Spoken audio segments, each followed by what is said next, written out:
Let's start with the first truth about avoidant behavior, and it's one most people misunderstand entirely. When an avoidant person pulls away, our instinct is to take it personally. We assume they're rejecting us, that they've lost interest, or that what we shared wasn't real. But in most cases, that's not the truth at all. What's really happening is rooted deep in their psychology, often shaped long before you ever enter the picture. Avoidants don't distance themselves because they feel nothing. They distance themselves because feeling too much overwhelms them. Closeness, vulnerability, intimacy, the very things we associate with love and connection, can register as danger in their nervous system. From a young age, many avoidants learned, often unconsciously, that emotional closeness was unsafe. Maybe they grew up in environments where expressing feelings was met with dismissal or criticism. Maybe the people they trusted were inconsistent, present one moment and absent the next. Over time, they internalized a core belief. If I get too close, I'll get hurt. So as adults, their default strategy becomes one of control. They regulate emotional exposure by pulling back. It's not that they don't crave love, it's that they associate love with risk. So when things start to feel intense or deeply connected, their defense system activates, and the easiest way to regain control is to retreat. This creates a paradox that confuses anyone who's ever cared for an avoidant, because they can be fully engaged one moment, laughing, sharing, even opening up. And then suddenly, almost without warning, they disappear behind an invisible wall. That shift isn't calculated cruelty, it's a protective reflex. Their nervous system is saying, this is too much. I need space to feel safe again. The problem is, that space often leaves the other person questioning everything. But understanding the mechanism behind it changes how we interpret their actions. It's not necessarily about a lack of love or commitment. It's about their ongoing battle between the need for connection and the fear of being consumed by it. There's also a deeper philosophical dimension here. Human beings are wired for connection, but we're also wired for self-preservation. Avoidants lean hard toward the latter. They're not trying to sabotage relationships, they're trying to preserve their autonomy. Often because, deep down, they equate autonomy with survival. To surrender too much of themselves, to rely too deeply on another, feels like surrendering control of their safety. It's not logical, it's primal. And once you understand that, you start to see their withdrawal as less of a rejection and more of a symptom, a sign of a deeper internal conflict they may not even have the language to articulate. This doesn't mean their behavior is justified, nor does it mean you have to tolerate emotional distance indefinitely. But it does mean the story isn't as simple as they don't care. Many avoidants do care deeply. They just express it differently. Often, they'll show affection through acts of service, problem solving, or physical presence rather than words or emotional vulnerability. And ironically, the more they care, the more that protective instinct might kick in. Because the stakes feel higher. Love becomes something they want, but also something they fear losing, and that fear triggers the very distance that frustrates their partners. So when they pull away, the most powerful thing you can do isn't to chase or demand closeness. It's to hold your ground. Give them space without resentment, and more importantly, without abandoning your own self-worth in the process. Because in that space, their nervous system recalibrates. They begin to realize that connection doesn't have to equal suffocation, that closeness doesn't have to cost them their freedom. And that's the beginning of why so often avoidants eventually circle back. Because once the fear settles, the truth of their feelings remains. Now let's dive into the second piece of this puzzle, the part most people overlook but is absolutely crucial to understanding why avoidants come back. It's what I call the emotional boomerang. See, when someone with an avoidant attachment style pulls away, it's not always a permanent exit. It's often a reset, a retreat into their comfort zone where they can breathe again. Their nervous system, which was overloaded by too much closeness, finally starts to calm down once distance is established. And that's where the shift begins. In those early moments after pulling away, they feel relief. The pressure's off, they're back in familiar territory. Self-reliance, emotional control, no one asking them to be vulnerable before they're ready. But here's the paradox: that comfort doesn't stay satisfying for long. Human beings are wired for connection, even those who fear it the most. Once the intensity of closeness fades and they feel safe again, their deeper, often suppressed attachment needs start to resurface. And those needs whisper something powerful: I miss them. It's at this stage that curiosity creeps back in. They start thinking about you, not in a dramatic movie-style epiphany, but in subtle, persistent ways. They wonder what you're doing, whether you've moved on, if you still think about them. It's no longer about escaping closeness. It becomes about reestablishing connection on terms that feel safer to them. The very space they once craved now becomes the silence they want to fill. And this internal tension, the push and pull between fear and longing, is what often draws them back into orbit around you. Here's where your behavior plays a critical role. Most people, when faced with an avoidance withdrawal, panic. They chase, they text, they demand explanations. And while those reactions are understandable, they often reinforce the avoidant's original fear that closeness equals pressure.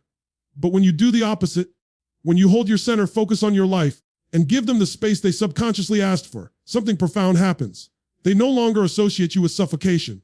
You become the person they can think about without feeling overwhelmed.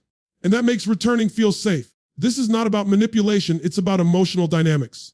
Avoidants are highly sensitive to perceived threats to their autonomy.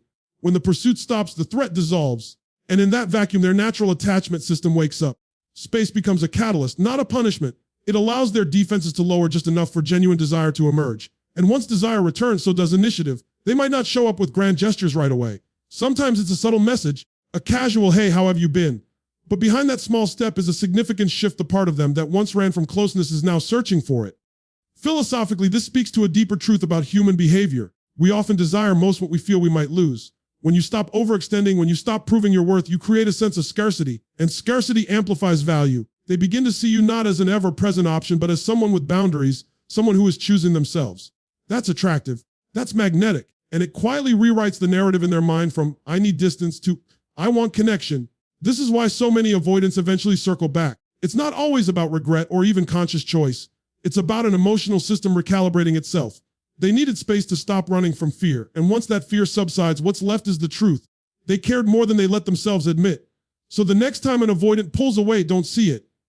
See it as part of their process, a cycle of retreat and return driven by the very attachment needs they're trying to manage. When you master the art of giving space without resentment, you stop chasing and start attracting. And when that happens, the boomerang almost always comes back. There's another deeper layer to why avoidants come back, and it's not just about space or safety. It's about the internal war they're constantly fighting. Every avoidant lives in a state of tension between two powerful, conflicting forces: the fear of intimacy and the fear of loss. These two fears shape almost everything about how they behave in relationships, and they explain that frustrating pattern of pulling away only to return again and again. Here's how it plays out. On one side, you have the fear of intimacy. For many avoidants, closeness feels like a threat to their identity and autonomy. It's not that they don't want love, they do, but love requires vulnerability, and vulnerability is precisely what they've spent their lives protecting themselves against. Getting too close means risking rejection, abandonment, or the pain of being seen and misunderstood. It means surrendering control over how deeply they might be affected by someone else. That's terrifying to someone whose entire emotional survival strategy is built on self-reliance.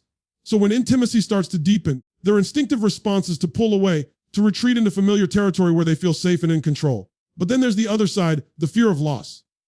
And this fear doesn't show up right away. It emerges later, often in the quiet of that space they created for themselves. At first, the distance feels good. They feel free again. They tell themselves it was the right choice. But then slowly reality starts to shift. The silence becomes louder. They begin to realize that the person they pushed away might not wait around forever. They imagine you laughing with someone else, building a life without them, forgetting the connection you once shared.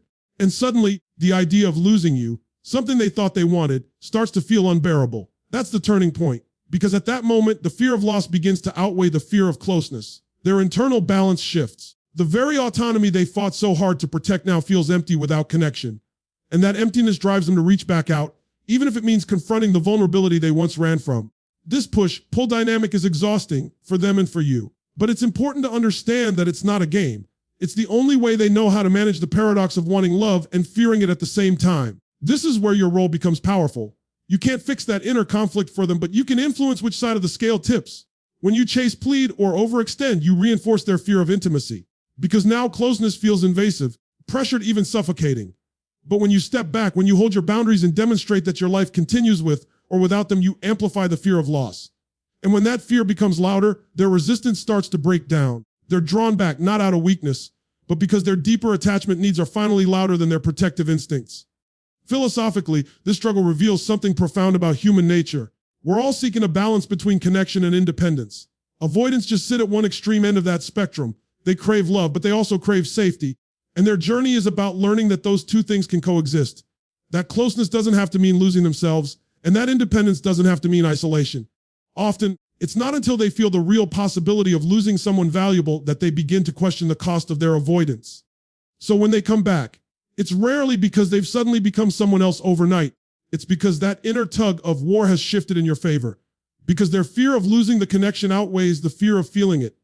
And that shift, once it happens, is one of the most powerful forces pulling them toward you again. The final piece of this puzzle, and perhaps the most underestimated, is the power of reflection and regret. Avoidants are often painted as cold or uncaring, as if once they walk away, they never look back. But that's a surface-level interpretation. The truth is, avoidants are often deeply introspective people. They just process emotions differently, slowly, privately, and at a distance. And it's in that distance, after the storm of their initial withdrawal has passed, that something profound starts to happen. They begin to think. At first, those thoughts are simple. They rationalize their decision, telling themselves it was the right thing to do. They convince themselves that they're better off alone, that they didn't really need the relationship, that they're happier with space. But time has a way of softening those defenses. Once their nervous system is no longer screaming for distance, once the adrenaline of self-preservation wears off, their deeper emotional truth starts to emerge. They remember the small moments, the conversations that left them smiling, the quiet comfort of your presence, the way they felt seen in ways they rarely allow. And slowly, what once felt like freedom begins to feel like emptiness. This is the part they rarely admit to anyone. Because for an avoidant, vulnerability isn't just hard in relationships, it's hard even with themselves. They might not call it regret at first. They might label it curiosity, nostalgia, or just a passing thought. But beneath those words is something real, the awareness that they may have walked away from something meaningful. And the human mind is wired to resolve unfinished stories. That's what this becomes for them, unfinished business. Questions start swirling in their mind. Did I misjudge that person? Did I close the door too quickly? What if I never find that kind of connection again? And those questions linger. They grow louder with time. This reflective process isn't just emotional, it's psychological. Avoidants spend much of their lives avoiding pain by staying in control. But when they pull away and the dust settles, they're forced to confront a deeper discomfort, the possibility that they sabotage something valuable. And because avoidants often connect feelings with vulnerability, they don't process this regret in real time. They need distance to feel safe enough to look back honestly. It's in solitude that their defenses loosen, and with that comes clarity. This is also why avoidants often reappear not in dramatic bursts, but with subtle, cautious gestures. A text out of nowhere, a casual check-in, a "hey, I was just thinking about you."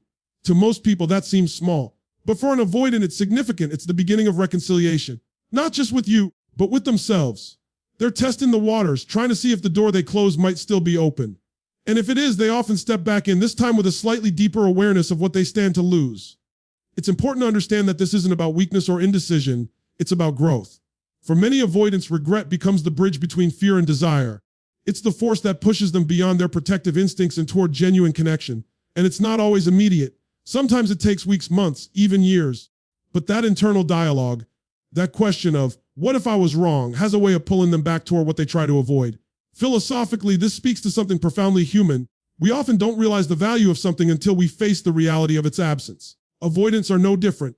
Their journey just moves at a slower, more internal pace. But when they return, it's not just because they miss you. It's because, in the quiet of their reflection, they've recognized a truth they can't ignore.